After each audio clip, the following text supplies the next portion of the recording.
کہتے ہوئے فون کے بٹن پر ہاتھ مارا، لیکن سب بیکار تھا۔ فون بند ہو چکا تھا۔ اسود نے فون واپس رکھا اور مایوس صورت بنائے واپس پلٹا۔ ریاض نے دوران کے منہ کو لگائی دودھ کی بوتل ایک طرف رکھی اور سوالیہ نگاہوں سے اسود کی طرف دیکھا۔ دوران لامبی پلکیں پھولے ہوئے نرم گالوں پر گرائے گہری نیند میں تھا۔ فون کاٹ دیا اس بدتمیز انسان نے، کم از کم میری کن سے بات تو کروا سکتا تھا، اسود نے دلگیر لہجے میں کہتے ہوئے بالوں کو ہاتھوں میں جگڑا۔ وہ یوں دوران کو لے کر بے حد پریشان تھا۔ دوران کی آمد نے اس کی متوازن رفتار میں چلتی زندگی میں خلل پیدا کر دیا تھا۔ گھر میں عصمت کی طلاق کو لے کر پہلے ہی بہت پریشانی چل رہی تھی، اور اب دوران کی ایسے آمد۔ وہ بالوں کو ہاتھوں میں تھامے مضطرب کھڑا تھا۔ ریاض نے اسے باغور دیکھا اور پھر سیدھا ہوا۔ تم کیوں اتنے پریشان ہوتے ہو؟ اگر اسے گھر نہیں لے جا سکتے ہو تو یتیم خانے۔ بیٹا ہے میرا، اسود نے دانت پیس کر غصے میں بات کاٹی۔ ریاض نے گہری سانس خارج کی۔ ہاں تو بیٹا ہے تو پھر لے جاؤ اسے گھر، سب کو سچ بتا دو۔ سب کو سچ بتا دینے کا مطلب پتہ کیا ہے؟ اسود نے پیشانی پر پریشانی کی لکیر ڈالے اس کی طرف دیکھا اور پھر نرم سے نگاہ دوران پر ڈالی۔ اس کا چہرہ اتنا معصوم تھا کہ اسے دیکھتے ہی پیار آ جائے۔ وہ شکل و صورت میں زیادہ کنس پر تھا۔ تم میرے گھر والوں کو نہیں جانتے، روبی مجھ سے محبت کرتی ہے، لیکن وہ ایک ضدی اور مجھے کسی صورت بھی نہ بانٹنے والی عورت ہے۔ میری بہنیں میری والدہ محترمہ پر گئی ہیں، جو کسی بھی صورت میری اس طرح دوسری عورت میں سے اولاد کو پالنے کے لیے کبھی تیار نہیں ہوں گی۔ وہ لوگ اس معصوم جان کا کیا حال کریں گے تم نہیں جانتے۔ اسود کے کھوئے سے لہجے میں صاف پریشانی جھلک رہی تھی۔ ریاض نے بھویں اچکائیں۔ پھر کیا کرو گے؟ یہ بہت چھوٹا ہے، اسے ماں یا کسی عورت کی دیکھ بھال کی ضرورت ہے۔ تم اسے کیسے اکیلے سنبھالو گے؟ ریاض نے حیرت سے سوال کیا۔ وہ خود بھی غیر شادی شدہ تھا اور ان 2 دنوں میں دوران کو سنبھالنے میں اس کی بس ہو چکی تھی۔ میں کسی اور کے حوالے نہیں کر سکتا اس کو، یہ کنس کی امانت ہے میرے پاس۔ مجھے یقین ہے وہ ایک دن ضرور اسے واپس لینے آئے گی۔ میں اپنے ہی گھر والوں کو لالچ دوں گا۔ اسود نے آہستگی سے کہتے ہوئے سر جھکا لیا۔ لالچ؟ کیسا لالچ؟ میں سب کو کہوں گا کہ یہ نوین بھائی کا بیٹا ہے۔ اگر ہم اسے پال پوس کر بڑا کریں گے تو نوین بھائی کی تمام جائیداد گھر میں ہی رہ جائے گی۔ ویسے یہ ایک طرح سے سچ ہی ہے، میں نے کنس کو ڈیورس دے دی تھی، اب اسے نوین بھائی ہی گود لینے والے تھے۔ اسود نے ہنوز جھکے سر کے ساتھ ہی اپنے اگلے لاحقہ عمل سے آگاہ کیا۔ وہ جانتا تھا دوران کو گھر میں رکھنے کا اب بس یہی ایک حل تھا۔ وہ پرسوچ نگاہیں دوران کے چہرے پر جمائے بیٹھا تھا اور ریاض اس کی باتوں کی تائید میں آہستگی سے سر ہلا رہا تھا۔ سرخ نارنجی لالی ڈوبتے سورج کے گرد آسمان کو رنگ رہی تھی اور شام کے سائے پھیل رہے تھے۔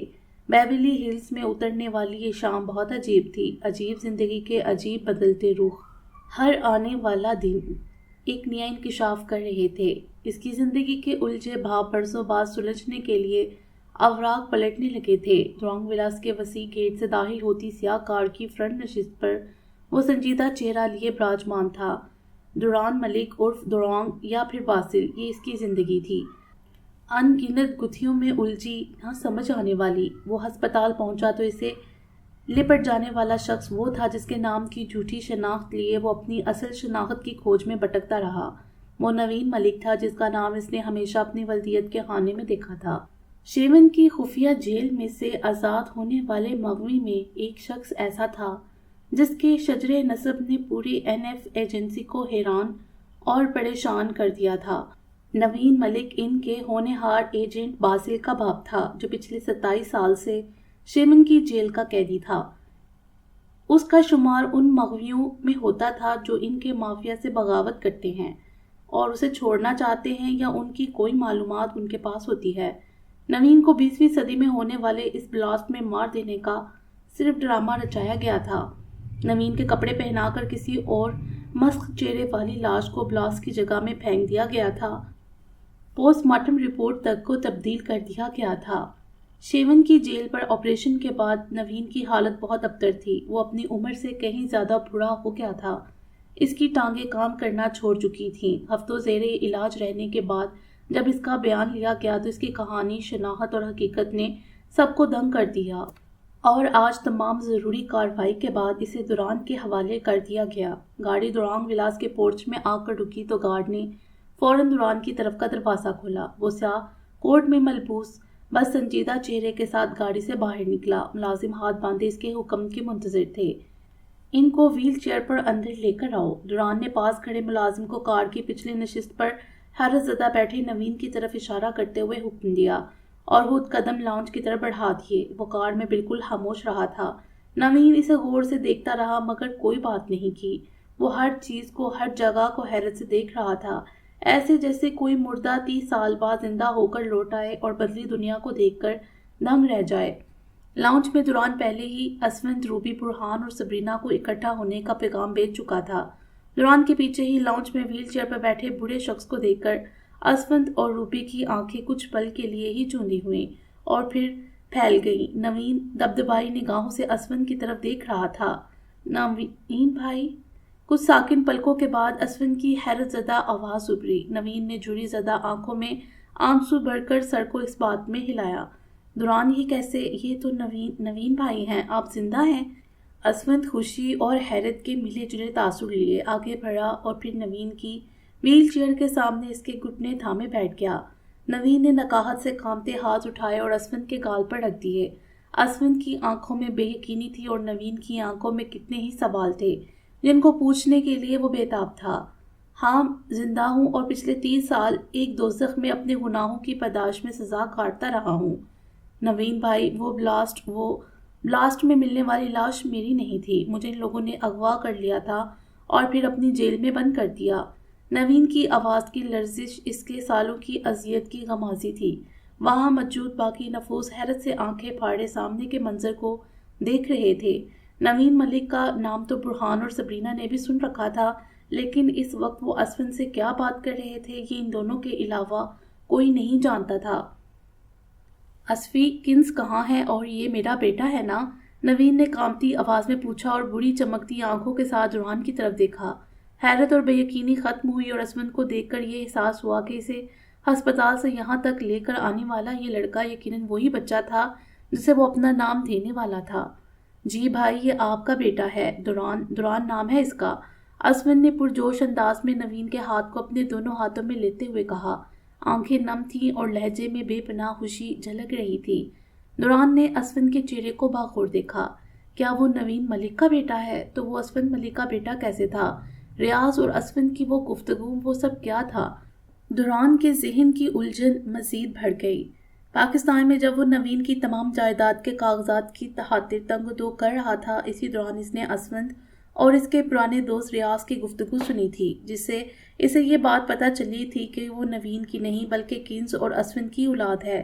لیکن آج نوین ملک اسے اپنا بیٹا کیوں کر کہہ رہا تھا؟ کیا وہ بھی یہ حقیقت نہیں جانتا تھا کہ وہ ان کا نہیں اسفند کا بیٹا ہے؟ اس کا دماغ گھوم رہا تھا۔ وہ نوین کا بیٹا نہیں تھا، یہ بات تو یاور چاچو کو بھی ریاض کے ذریعے ہی پتہ چلی تھی، لیکن بعد میں اسے بھی ان دونوں کی گفتگو سے ہی یہ پتہ چلا تھا کہ وہ اسفند کا بیٹا ہے، اور ایسا بیٹا ہے جسے اسفند سب سے چھپائے ہوئے ہے، کنز جیسا ہے بالکل۔ میرے پاس آؤ بیٹے۔ نوین نے لب بھینچ کر بامشکل آنسو روکے اور ہاتھ کے اشارے سے دوران کو اپنی طرف بلایا۔ مجھے تو آپ جیسا بھی لگتا ہے، اسفند نے آنسو صاف کرتے ہوئے خوشی سے کہا۔ دوران ٹرانس کی حالت میں چلتا ہوا ان تک آیا اور اسی طرح نوین کی طرف جھک گیا، جس نے جپٹ کر اسے سینے سے لگایا۔ وہ دوران کو سینے سے لگائے پھوٹ پھوٹ کر رو رہا تھا۔ وہ پاگلوں کی طرح دوران کا ماتھا، گال اور ہاتھ چوم رہا تھا۔ دوران بس ساکن سانسوں کے ساتھ اس کی جڑی ذرا چہرے پر موجود شفقت اور محبت کو دیکھ رہا تھا۔ یہ وہ شفقت تھی، یہ وہ لمس تھا جس کے لیے وہ برسوں ترستا رہا تھا۔ نوین اسے خود سے الگ کرتے ہوئے سیدھا ہوا اور پھر سے اسفند کی طرف دیکھا۔ اسفی، کنزی کہاں ہے؟ اس کی لرزش زدہ آواز میں بےتابی نمایاں تھی۔ وہ کنز کی تلاش میں نگاہیں ادھر ادھر گھما رہا تھا۔ اسے تو یہی لگ رہا تھا کہ اسفند 30 سال سے یہیں امریکہ میں تھا اور کنز بھی یہیں اس کے اور اپنے بیٹے کے ساتھ ہوگی۔ کنز؟ اسفند کی آواز کسی کنویں سے آتی ہوئی محسوس ہوئی۔ بے اختیار وہ نوین سے نگاہیں چرا گیا۔ نوین کا زرد پڑتا چہرہ اور ہاتھ کی کپکپاہٹ بڑھنے لگی۔ وہ بے یقینی سے اسفند کے چہرے کی طرف دیکھ رہا تھا۔ میں جانتا ہوں وہ کہاں ہے۔ دوران کی آواز پر دونوں نے بے ساختہ دوران کی طرف دیکھا، جو سپاٹ چہرہ لیے اپنی جگہ سے اٹھ رہا تھا۔ یہ کیسے ہوا سب؟ کیا ہسپتال کا سارا عملہ سو رہا تھا؟ مارٹن غصے میں چلایا تو سامنے کھڑے ڈاکٹر نے سر جھکا لیا۔ اس کا چہرہ غصے سے سرخ ہو رہا تھا اور پریشانی کی لکیریں ماتھے پر گہری ہو رہی تھیں۔ کنز کل رات ہسپتال سے بھاگ گئی تھی۔ مارٹن ہر رات ڈاکٹر کو پیسے دے کر کنز کو بے ہوشی کا انجیکشن لگواتا تھا اور پھر اس کے ساتھ زیادتی کرتا تھا۔ وہ یہ سب اس کے ساتھ پچھلے 5 ماہ سے کرتا آ رہا تھا۔ پہل تو اس نے بہت کوشش کی کہ کنز اس سے محبت کرنے لگے، لیکن وہ ہر وقت دوران اور نوین کے غم میں روتی رہتی تھی۔ وہ اب اس کی محبت پانے کی جدوجہد میں تھک چکا تھا۔ وہ کنز سے کبھی بے خبر نہیں تھا۔ نوین کی موت اور پھر اس کا ایک بچے کے ساتھ اکیلے رہنا اس سے کچھ بھی مخفی نہیں تھا۔ نوین کی یاد میں جب کنز شراب کھانے میں جاتی تو وہ وہاں بھی چھپ کر اسے دیکھ رہا ہوتا تھا۔ کنز کو نشے میں لگانے والا کوئی اور نہیں، وہ تھا، اور آخرکار وہ کنز کو پانے میں کامیاب ہو گیا تھا۔ وہ حسن کی ملکہ جس نے ہر بار اسے ٹھکرایا، اس کی بے تحاشا دولت کے باوجود نوین جیسے شخص کا انتخاب کیا، آج ہر طرح سے اس کی دسترس میں تھی۔ وہ اب بھی کنز سے اپنا بھیانک روپ چھپا کر رکھتا تھا۔ رات کو اسے نشہ آور انجیکشن دینے کے بعد وہ خود ڈاکٹر کے کوٹ میں اس کے کمرے میں آ جاتا تھا۔ کل رات بھی وہ ڈاکٹر کو پیسے دینے کے بعد جب اس کے کمرے میں آیا تو کنز ہوش میں تھی۔ اندھیرا ہونے کی وجہ سے وہ اسے پہچان تو نہیں سکی، لیکن چیخنے لگی۔ اس کے چلانے پر وہ وہاں سے بھاگ نکلا اور آج ہسپتال آنے پر پتہ چلا کہ وہ کل رات ہی یہاں سے بھاگ گئی تھی اور اب ڈاکٹر سے اس بات کی تفتیش کر رہا تھا۔ ہم کچھ نہیں جانتے سر، کل رات ان کی حالت تو آپ بھی جانتے ہیں، وہ صحیح سے بے ہوش نہیں ہوئی تھیں۔ آپ کے جانے کے ٹھیک 15 منٹ بعد وہ کمرے سے غائب ہو گئیں اور اپنی جگہ بے ہوش نرس کو لٹا گئیں۔ ڈاکٹر اسے ساری کارروائی سے آگاہ کر رہا تھا اور وہ پیشانی پر ہاتھ مسلتا پریشان حال کھڑا تھا۔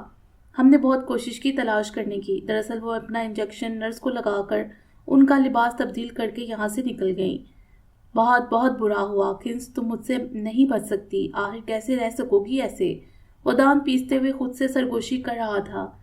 کنز کو وہ نشے کا اتنا عادی کر چکا تھا کہ اس کا نشے کے بنا رہنا ناممکن تھا۔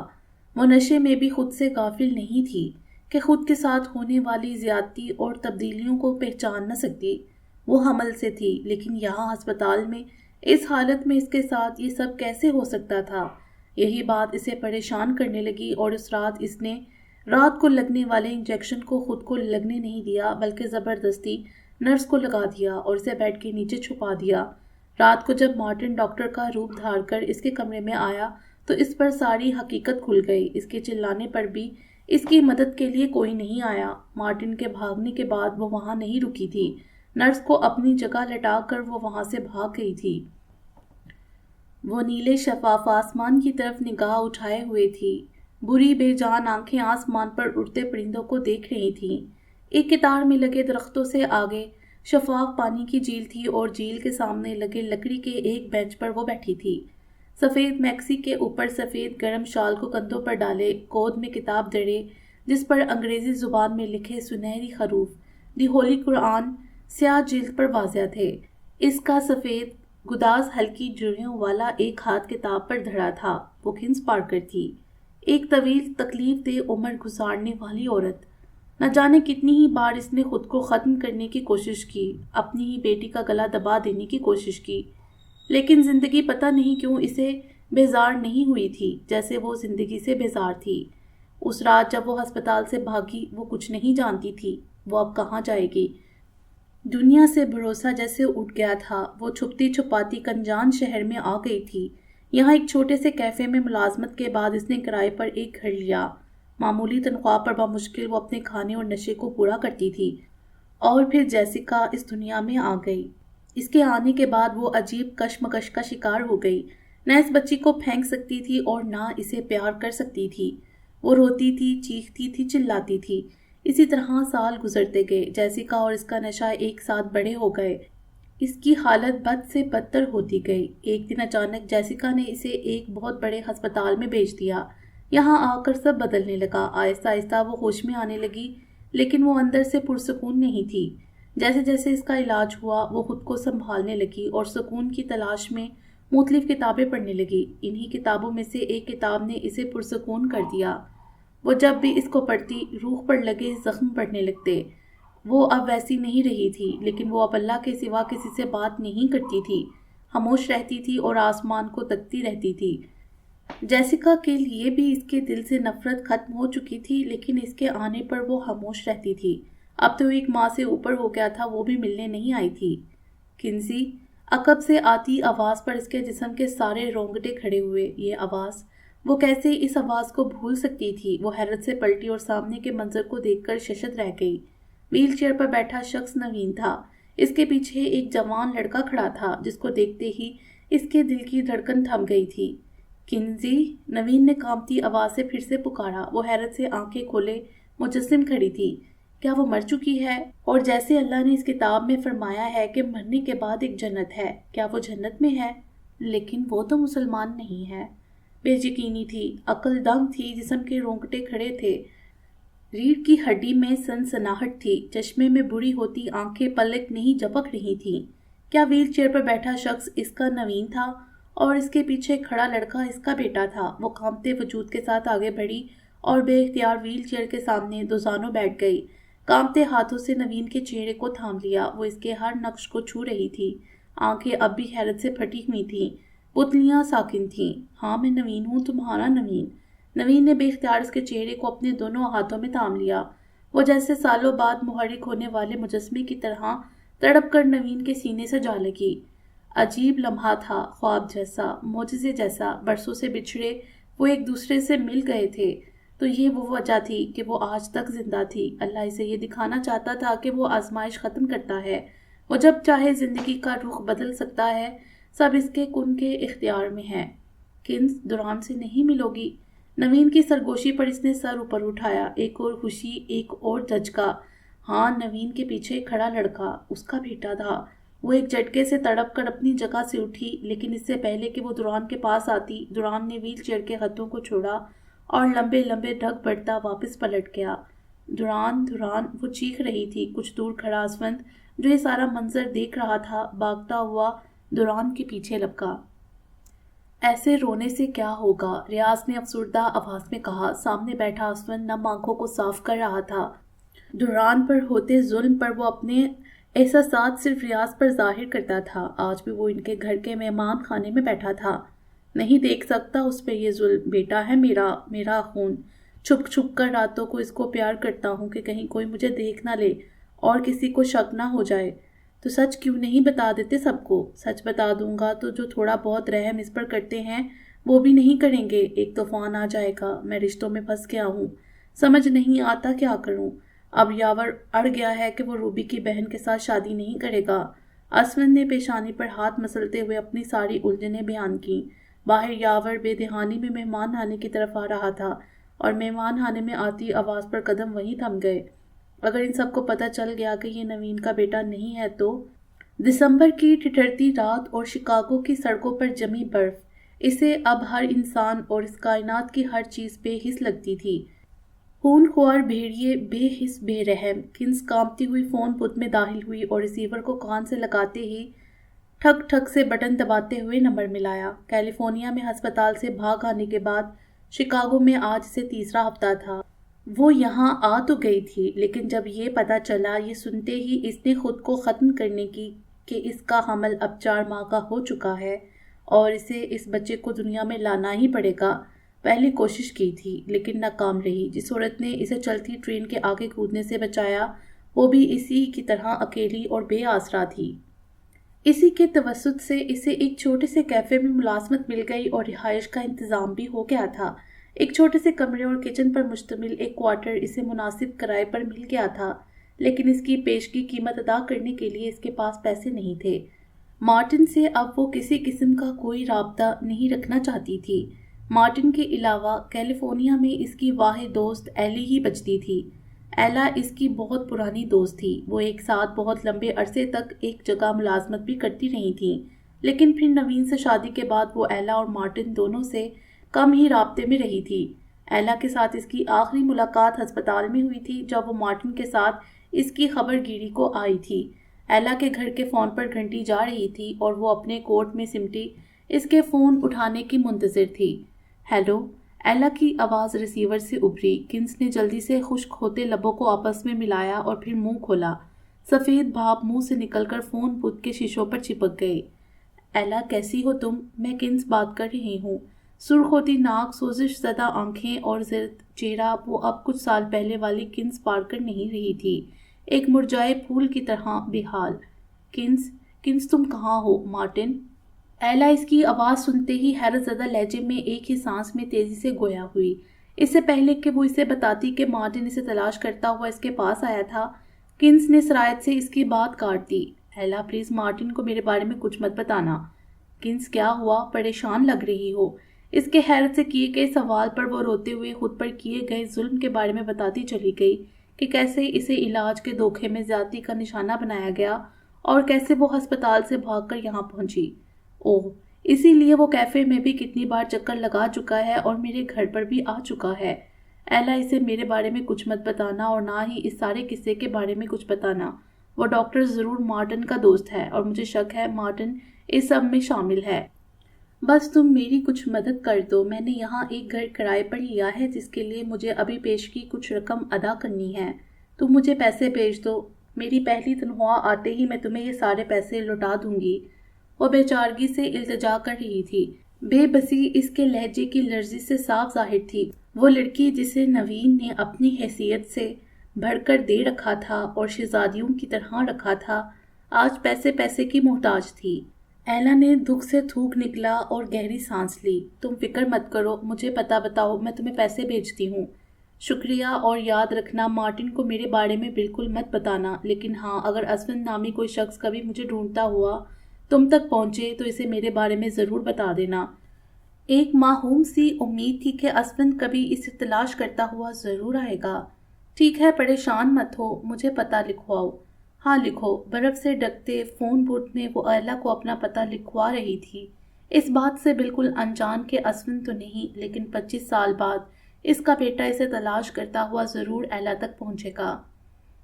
جبڑوں کو سختی سے بنچے سرخ چہرے کے ساتھ لمبے لمبے ڈگ بڑھتا وہ اولڈ ہوم کی سیاہ ہوڈی اور جینز میں ملبوس راہداری کو عبور کرتا ہوا گیٹ سے باہر آ چکا تھا۔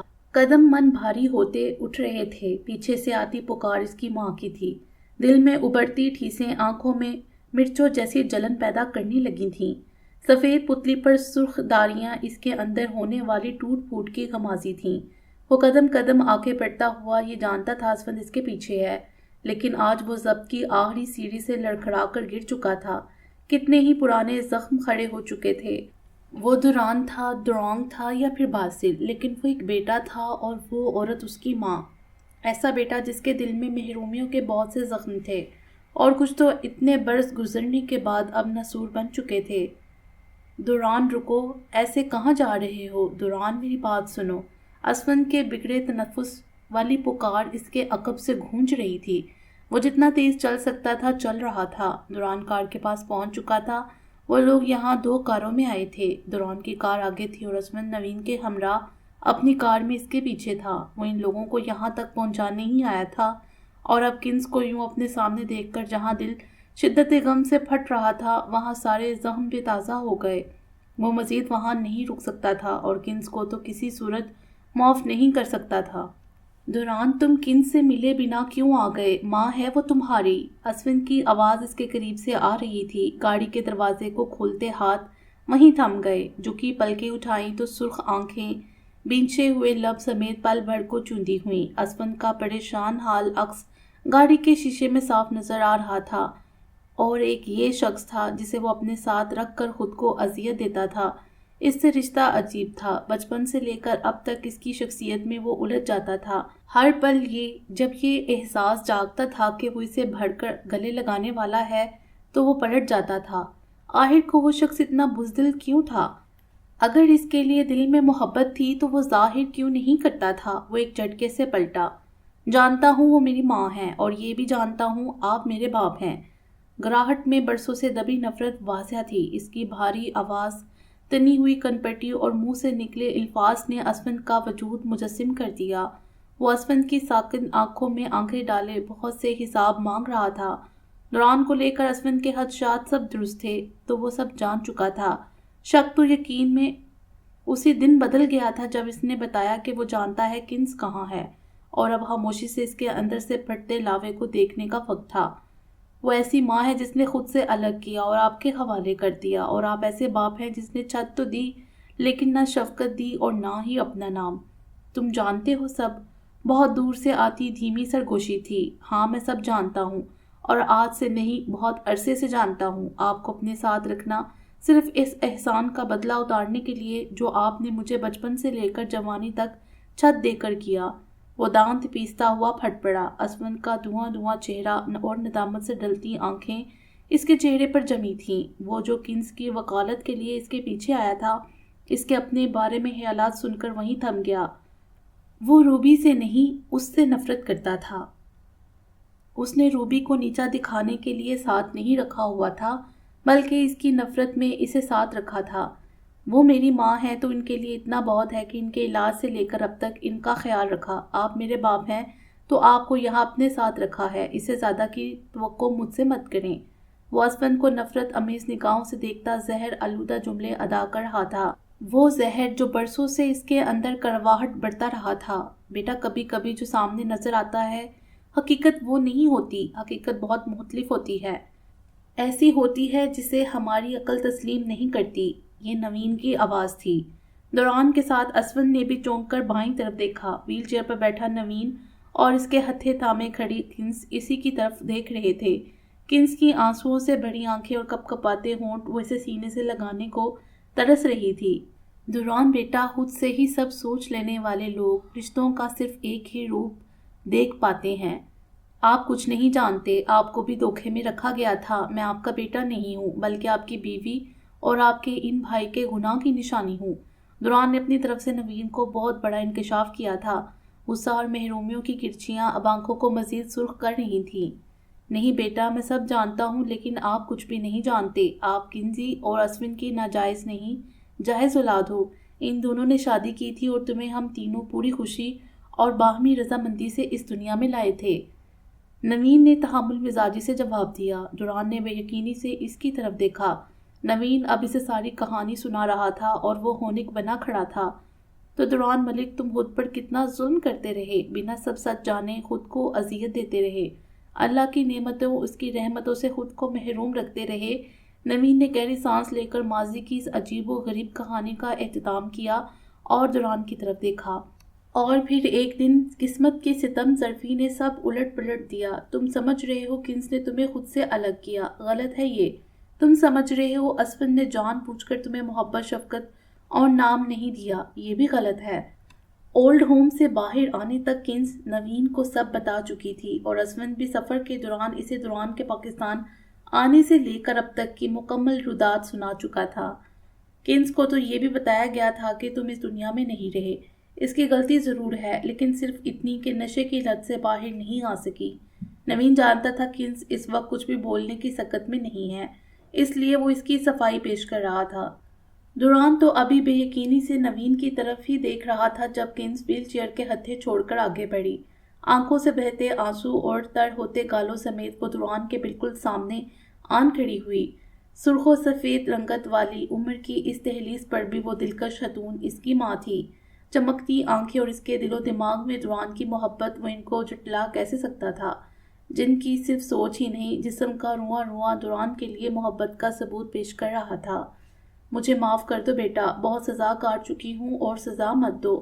مشکل الفاظ ادا کرتی وہ بے ساختہ دوران کو اپنے سینے سے لگا گئی، جو بے حس و حرکت کھڑا تھا۔ کنز اس کو گلے لگائے رو رہی تھی اور بار بار ایک ہی جملہ دہرا رہی تھی، مت دو سزا۔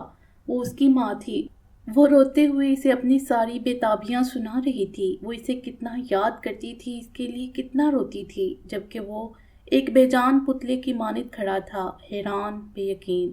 اب یقین آنے میں وقت درکار تھا۔ برسوں سے ممتا کے ترسے دل اور خشک آنکھوں کو نم ہونے کے لیے وقت درکار تھا۔ جب رشتے مخلص ہوں اور دلوں میں بے لوث محبت ہو تو وقت بہت جلد زخموں کو بھر دیتا ہے۔ نوین مسکرا رہا تھا جبکہ اسون کا دھواں ہوتا چہرہ اور ندامت اس کے کندھے ڈھلکا رہی تھی۔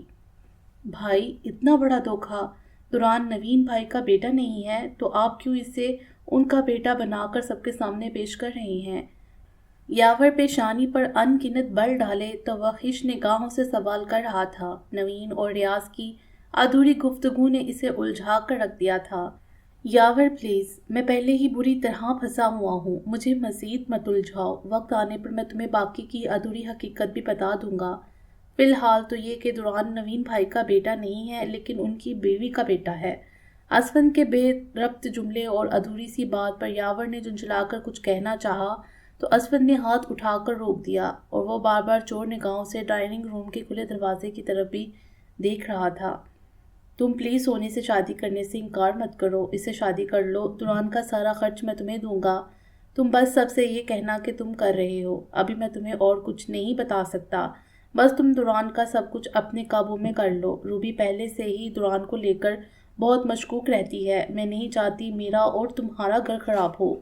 یاور نے آج سے پہلے اسفند کو کبھی اتنا بے بس نہیں دیکھا تھا۔ اس نے چند سیکنڈ کی خاموشی کے بعد گہری سانس خارج کی اور سر اس بات میں ہلا دیا۔ روشن صبح بیورلی ہلز کی خوبصورتی کو چار چاند لگا رہی تھی۔ درونگ ولاس میں کتنے عرصے بعد ایسے جاندار دن کا آغاز ہو رہا تھا۔ بہت سی آوازیں اور کہکوں کے جلد رنگ ڈائننگ ہال سے لے کر لاؤنج میں گونج رہے تھے۔ ڈائننگ ہال کے میز پر آج دوران موجود تھا۔ دلہا چہرہ سفید شرٹ میں جچ رہا تھا۔ چمکتے مسکراتے چہرے اور برسوں کے بچھڑے رشتے ایک ہو کر بیٹھے تھے۔ جیسیکا کنز کے ساتھ والی نشست پر بیٹھی تھی، وہ بھی کل رات سے یہاں آ گئی تھی۔ دوران کے ساتھ ساتھ اسے بھی اب جا کر ماں ملی تھی۔ کنز نے اپنے دونوں بچوں سے اپنی کوتاہیوں کی معافی مانگی اور سینے سے لگایا۔ اس وقت نوین، انل، دوران اور جویریہ سب ایک ساتھ ناشتے کی میز پر موجود تھے۔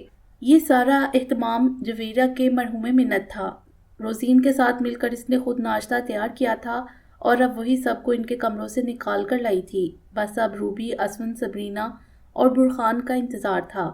وہ مسکراتی ہوئی دوران کی بغل میں بیٹھی بار بار اس کے پرسکون چہرے کو دیکھ کر سرشار ہو رہی۔ سرخ میکسی میں ملبوس تھی، وہ سب کے ساتھ یوں مسکراتا ہوا اسے بھی پرسکون کر رہا تھا۔ تم روبی ہو نا؟ سبرینا اور اسفند شرمندہ سے ڈائننگ ہال کنز کی پرجوش آواز پر سب نے ایک ساتھ مڑ کر پیچھے دیکھا۔ روبی برخان کے داخلی دروازے میں کھڑے تھے۔ کنز خوش دلی سے اپنی جگہ سے اٹھی اور روبی کی طرف بڑھی۔ وہ رات کو جب درونگ ولاس پہنچے تھے بہت دیر ہو چکی تھی اور رات کو کنز جیسیکا اور دوران کے ساتھ اپنے کمرے میں چلی گئی تھی۔ خوش دلی سے مسکراتی چند قدموں کا فاصلہ طے کرنے کے بعد وہ روبی کے سامنے کھڑی تھی، جس کے اترے چہرے سے بے نیاز اس نے پرجوش ہو کر اس کے ہاتھوں کو اپنے ہاتھ میں لیا۔ میں تمہاری بہت شکر گزار ہوں روبی، تم نے میرے بیٹے کی پرورش کی، اسے ایک اچھا اور کامیاب انسان بنایا۔ کنز انگریزی زبان میں شائستگی سے اس کا شکریہ ادا کر رہی تھی۔ یہ وہ ہاتھ ہے جس سے کبھی تم نے میرے چھوٹے سے دوران کو کھانا کھلایا ہوگا، اس کو سلایا ہوگا۔ کنز نے اس کے دونوں ہاتھوں کو اوپر کیا اور عقیدت سے لبوں سے لگایا۔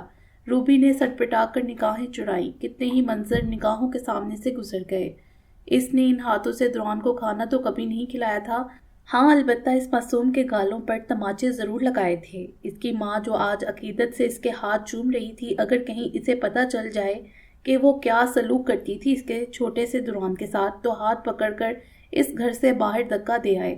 کتنے شفاق ہوتے ہیں ہم لوگ، یتیم بچوں کے ساتھ بنا کسی خوف کے برا سلوک کر جاتے ہیں، اور یہ بات کیوں بھول جاتے ہیں کہ چاہے اس دنیا میں نہیں لیکن کیا پتہ روز قیامت اللہ ان معصوم بچوں کے والدین سے ہمارا سامنا کرا دے اور وہ ہمارا گریبان تھام کر اپنے جگر گوشوں پر کیے گئے ظلموں کا سوال کرنے لگیں۔ روبی کی ریڑھ کی ہڈی میں خوف کی سنسناہٹ دوڑ گئی۔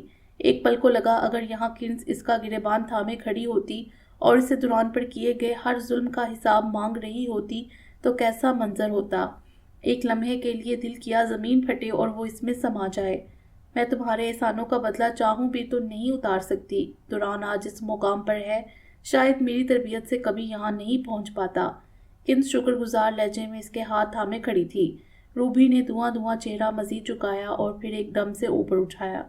مجھے معاف کر دو کنز، جو سب تم سمجھ رہی ہو میں نے ایسا کچھ بھی نہیں کیا، میں اتنی ظرف والی عورت نہیں تھی، میں نے بہت دکھ اور تکلیفیں دی ہیں تمہارے بیٹے کو۔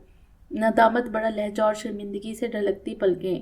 کنز کے مسکراتے چہرے پر حیرت کے تاثرات ابھرے۔ نفی میں سر ہلاتے ہوئے اس نے پھر سے روبی کے ہاتھوں کو تھاما۔ ایسا مت کہو روبی، میرے دل میں تمہاری بہت عزت اور مقام ہے۔ ایک ماں کے لیے اس کے بیٹے کی دیکھ بھال کرنے والی عورت سے بڑھ کر اور کون سی عورت عظیم ہو سکتی ہے؟ اسفند، تم لوگ کہیں جا رہے ہو؟ نوین نے متجسس لہجے میں استفسار کیا تو سب کی نگاہ ایک ساتھ کچھ دور رکھے بیگز پر پڑی جو ملازم رکھ کر پلٹ رہے تھے۔ ہاں بھائی، اسفند نے آہستگی سے جواب دیا۔ لہجہ اور چہرہ دونوں ہی ندامت کے بوجھ کے غماز تھے۔ نوین سمیت سب کے چہروں پر حیرت ابھری۔ برہان اور سبرینا بھی خاموش کھڑے تھے۔ وہ لوگ ان سب کے ساتھ ناشتہ کرنے نہیں آئے تھے، وہ تو بیگ باندھے درانگ ولا سے جا رہے تھے۔ لیکن کیوں؟ ہم دونوں سے زیادہ تم دونوں کا حق ہے دوران پر، ایسے کیسے چھوڑ کر جا رہے ہو؟ نہیں بھائی، ہم نے دوران کو ہمیشہ تکلیفوں اور پریشانیوں کے علاوہ کچھ نہیں دیا ہے۔ میں باپ ہوتے ہوئے بھی اس پر ہوتے ظلم پر خاموشی اختیار کرتا رہا، خود غرض بنا رہا، اپنی بیوی سے ڈرتا رہا۔ اسفند سر چکائے ندامت سے اپنی کوتاہیوں کا اعتراف کر رہا تھا۔ دوران نے لب بھینچ کر میز کے سہارے کو چھوڑا اور کرسی کی پشت سے ٹیک لگائی۔ جویریہ مسلسل اس کی طرف دیکھ رہی تھی، جانتا تھا وہ اب کیا چاہتی ہے۔ کل ساری رات بھی وہ اسے یہی سب سمجھاتی رہی تھی۔ وہ اب جویریہ کی طرف بھی نہیں دیکھ رہا تھا۔ انل فوراً اپنی جگہ سے اٹھ چکا تھا۔ دوران کی میرے لیے نفرت بجا ہے، اب مزید میرا یہاں رکنا ٹھیک نہیں۔ اس کا خاندان مکمل ہو چکا ہے، میں نہیں چاہتا ہم تینوں کو دیکھ کر وہ اب بھی اپنے کڑوے ماضی کو یاد کرتا رہے۔ سب لوگ ہمدن گوش تھے اور اسفند کی ندامت بڑی آواز پورے لاؤنج میں گونج رہی تھی۔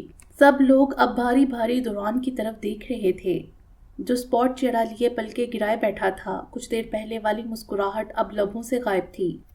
ہم نے اسے کیا دینا تھا جتنا اس نے ہمیں ان پچھلے 7 سالوں میں دیا؟ میری بیوی اور بیٹے نے تو اب تک اس کی زندگی میں صرف پریشانیوں کا اضافہ کیا ہے۔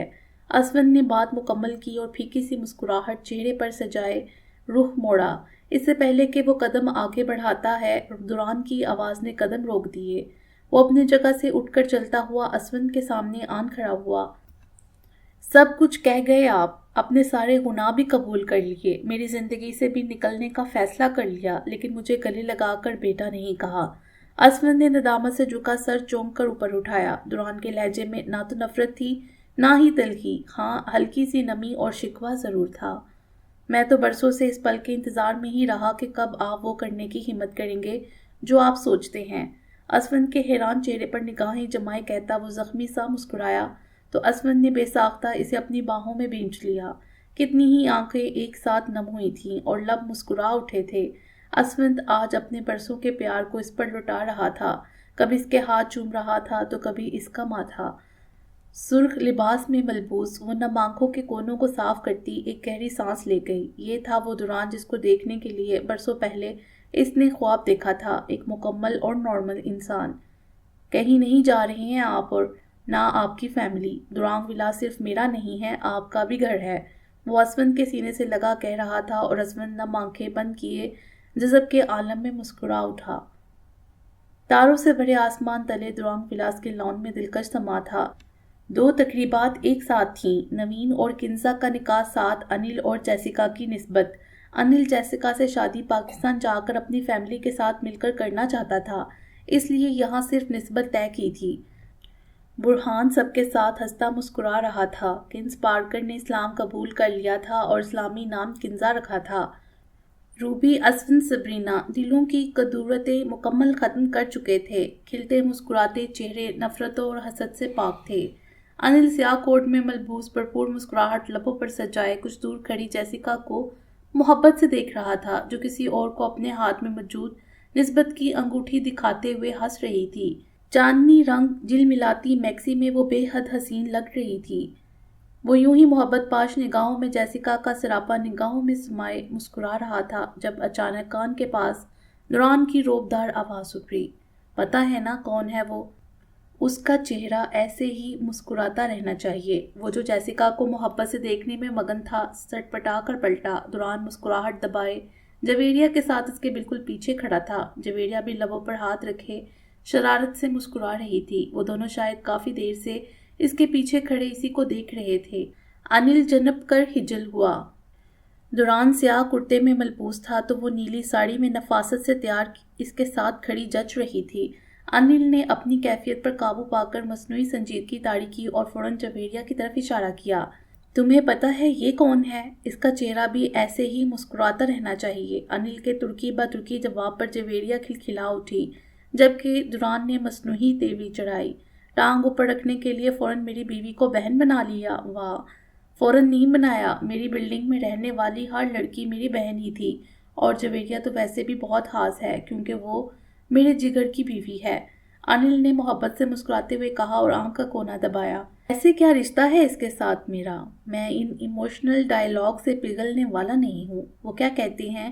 دوران نے ٹھوڑی پر ہاتھ رکھے بویں اچکا کر جویریہ کی طرف دیکھا جو ان دونوں کی باتوں سے لطف اٹھاتی ہنس رہی تھی۔ سالہ لگے آپ انل بھائی کے۔ رشتہ ہے یا گالی؟ دوران نے کابرو چڑھائے پوچھا تو جویریہ کے ساتھ انل بھی بھرپور کہکا لگا گیا۔ رشتہ ہی ہے، جویریہ نے بمشکل ہنسی پر قابو پا کر جواب دیا۔ دوران نے لب بھینچ کر مصنوعی سنجیدگی طاری کی۔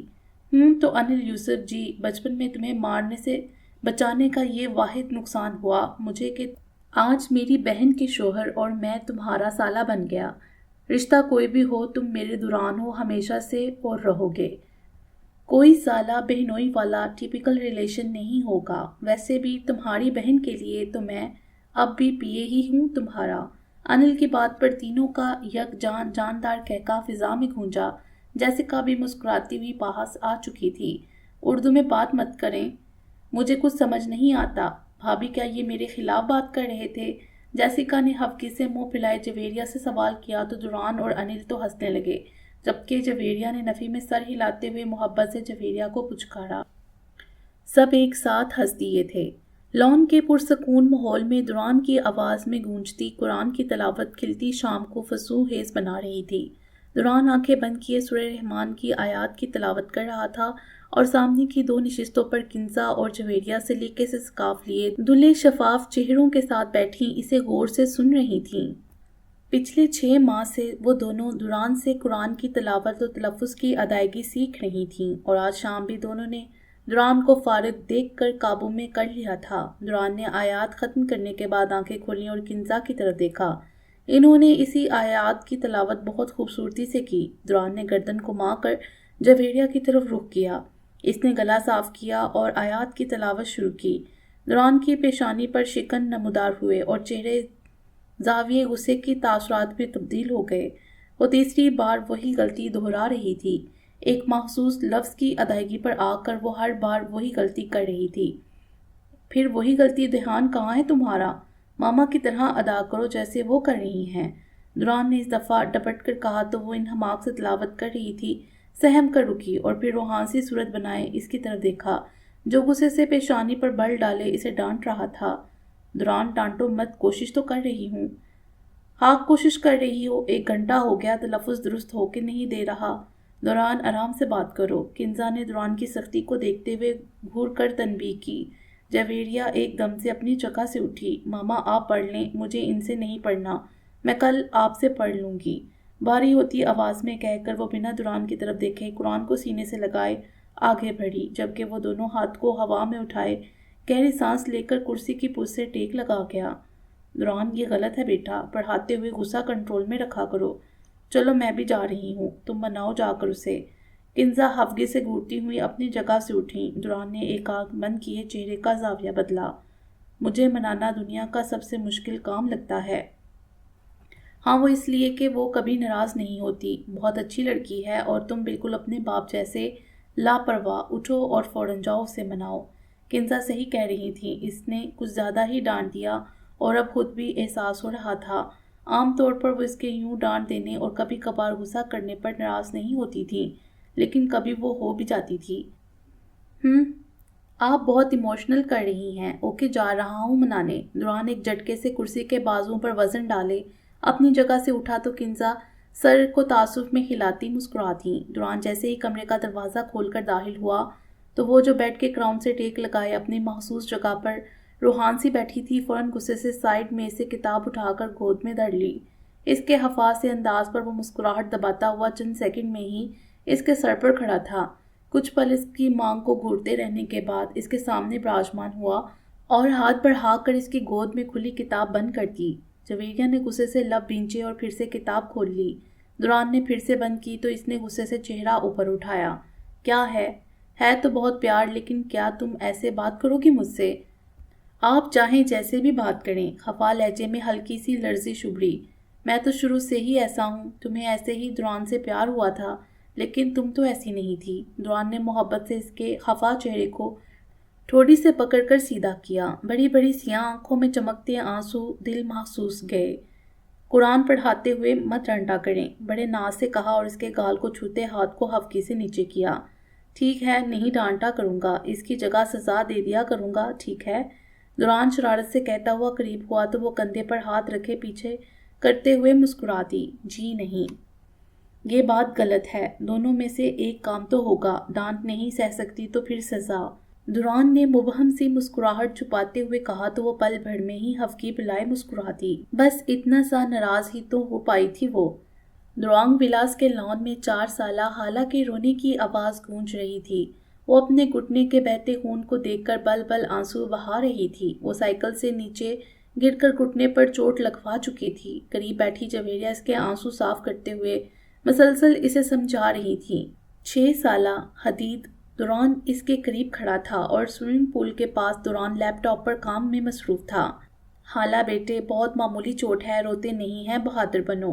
روتے تو لڑکے نہیں ماما، لڑکیاں تو ہر بات پہ روتی ہیں، اس لیے لڑکے بہادر ہوتے ہیں، یہ بہادر نہیں بن سکتی۔ پاس کھڑے حدید کی بات پر جویریہ نے چونک کر اس کی طرف دیکھا، ماتھے پر بل ڈالے سوال کیا۔ آپ کو کس نے یہ بات سکھائی بیٹے؟ اسون دادا، نوین دادا سب یہی کہتے ہیں، لڑکے نہیں روتے وہ بہادر ہوتے ہیں، صرف لڑکیاں روتی ہیں۔ غلط، بالکل غلط، لڑکے بھی روتے ہیں، ان کو بھی رونا آ سکتا ہے۔ لڑکوں کی بہادری نہ رونے میں نہیں بلکہ کسی کو نہ رلانے میں ہے۔ کسی کمزور کو تکلیف نہیں دینی چاہیے، جیسے کہ کسی بھی لڑکی کی آنکھ میں آپ کی وجہ سے کبھی آنسو نہیں آئے۔ اصل بہادری یہ ہے۔ جویریہ نے ٹھہر ٹھہر کر اپنی بات مکمل کی تو حدید نے الجھ کر انگلی گال پر رکھ لی۔ ماما، سب سے بہادر تو میرے بابا ہیں، کیا وہ بھی روئے ہیں کبھی؟ ہاں، بابا بھی روئے تھے۔ کب ماما؟ جب ان کی وجہ سے ماما کی آنکھ میں آنسو آئے تھے۔ وہ محبت سے سمجھاتے ہوئے مسکرا دی، جبکہ حدید چمکتی آنکھوں کے ساتھ سر کو اس بات میں ہلا گیا۔ اس کے لیے بہادری اب نہ رونے میں نہیں، نہ رلانے میں تھی۔